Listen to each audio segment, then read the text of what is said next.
Finally ನಮ್ಮ ಗಾಡಿ ಸರ್ವಿಸಲ್ಲಾಗಿ water wash ಆಗೋಗಿದೆ. ನೋಡ್ತಾ ಇರ್ಬೋದು ರೇಂಜಿಗೆ ವಾಶ್ ಮಾಡಿದ್ದಾರೆ ಅಂತ.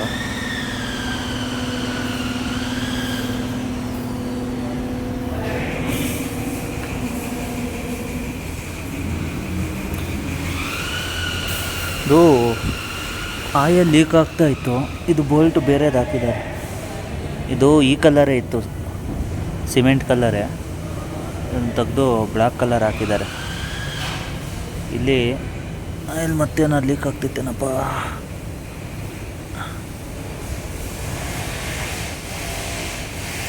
ಮತ್ತೆ ಲೀಕ್ ಆಗೋ ಥರ ಕಾಣ್ತಾ ಇದೆ.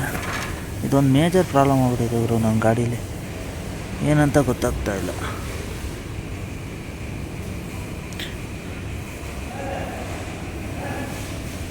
ನೋಡಿ, ಕಾಣ್ತಾ ಇದೆಯಾ?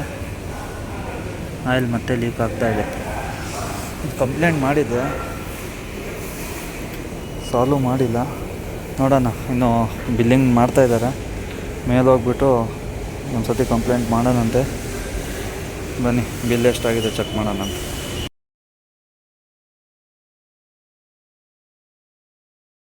ನೋಡಿ, ಇದೇ ಶೋರೂಮು. ಫೈನಲಿ ಗಾಡಿ ಎಲ್ಲ ಸರ್ವಿಸ್ ಆಗಿದೆ.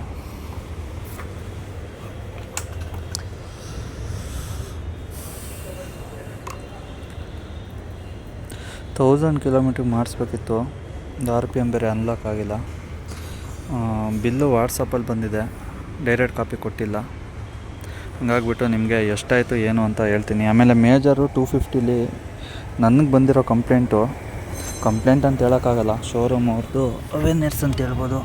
ಇಲ್ಲಿ ಒಂದು ಸೆನ್ಸರ್ ಇದೆ, ನೋಡ್ತಾ ಇರ್ಬೋದು. ಈ ಸೆನ್ಸರ್ ನಟ್ಟಿದೆಯಲ್ಲ, ಇದರಿಂದ ಆಯಿಲ್ ಲೀಕ್ ಆಗ್ತಾಯಿತ್ತು.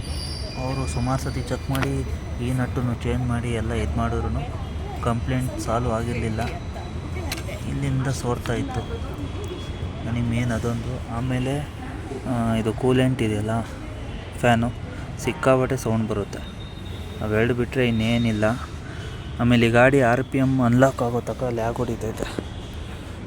ಮೇಜರ್ ಲ್ಯಾಗು ಅಂದರೆ ಗ್ಯಾಪ್ ಕೊಟ್ಟು ರೈಸ್ ಆಗುತ್ತೆ. ಯಾಕೆಂದರೆ RPM ಅವರು ಲಾಕ್ ಮಾಡಿರ್ತಾರಂತೆ. ಅದು ಅನ್ಲಾಕ್ ಆಗೋದು 1000 ಕಿಲೋಮೀಟ್ರಿಗೆ ಮಾತ್ರ. ಅದೊಂದು ಮೇಜರ್ ಇಶ್ಯೂ ಇದೆ ಈ ಗಾಡೀಲಿ ನಾನು ನೋಡಿದ್ದು. ಓವರಾಲ್ ನೋಡಿದ್ರೆ ಇನ್ನೇನು ಬೇರೆ ಪ್ರಾಬ್ಲಮ್ ಏನಿಲ್ಲ. ಬನ್ನಿ, ಸಿಗ್ತೀನಿ ಇನ್ನೊಂದು ವಿಡಿಯೋದಲ್ಲಿ. ಯಾರೆಲ್ಲ ಹೊಸಬ್ರು ನೋಡ್ತಾಯಿದ್ರೆ ದಯವಿಟ್ಟು ಸಪೋರ್ಟ್ ಮಾಡಿ, ಸಬ್ಸ್ಕ್ರೈಬ್ ಮಾಡಿ.